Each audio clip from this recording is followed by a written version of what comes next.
ఇటువంటి మార్గము, సత్యము, జీవమై ఉన్న యేసు ప్రభు నేను సొంత రక్షకుడిగా అంగీకరించి నాలో ఉన్న ప్రతి విధమైన దోషము తొలగిపోవునట్లుగా ఆయన యొక్క సహవాసములో సమాధానముగా ఆ రక్తములో కడగబడి ఈరోజు ఈ రీతిగా నేను ఉన్నానని మీ అందరికీ సాక్ష్యం ఇస్తున్నాను.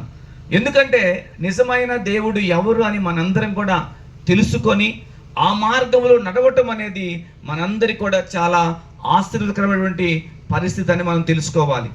ఈరోజు చాలామంది అంటున్న మాట ఏంటంటే ఆమె చనిపోతే ఏమైపోతాంలే అనుకుంటున్నారు. కానీ మనిషి మరణము తర్వాతే నిజమైన జీవితం ఉందని అందరూ కూడా తెలుసుకోవాలి. ఎందుకనంటే యేసు ప్రభు ఈ లోకానికి పంపించబడ్డానికి గల ముఖ్యమైన కారణం ఏంటి అంటే పాపములో ఉన్న వారిని విడిపించటానికే. ఎవరైతే ఆ పాపపు బంధకాల మధ్యలో ఉండి నెమ్మది లేక ఉంటున్నారో అలాంటి వారికి సమాధానమునివ్వడానికే. అందుకే ఆయన అంటాడు, ప్రయాసపడి భారం మోస్తున్న సమస్త జనులారా నా యొద్దకు రండి, నేను మీకు విశ్రాంతిని కలుగు చేస్తాను. నా కాడిని మీరు ఎత్తుకోండి.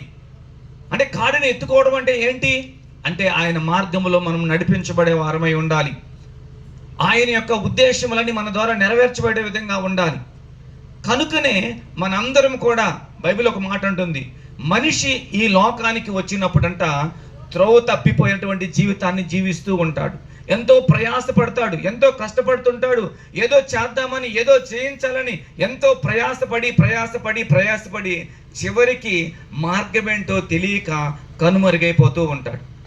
దేవుని పోలికలో సృష్టించబడినటువంటి మనిషి ఆ విధంగా అవటం దేవునికి ఇష్టం లేదు. కాబట్టే ఈ ప్రాంతాన్ని ప్రేమించి ఈ ప్రాంత ప్రజలందరికీ కూడా ఊదుతున్న బోరలు ఏంటి అంటే రక్షకుడు మీ కొరకు పుట్టి ఉన్నాడు. హల్లెలూయా.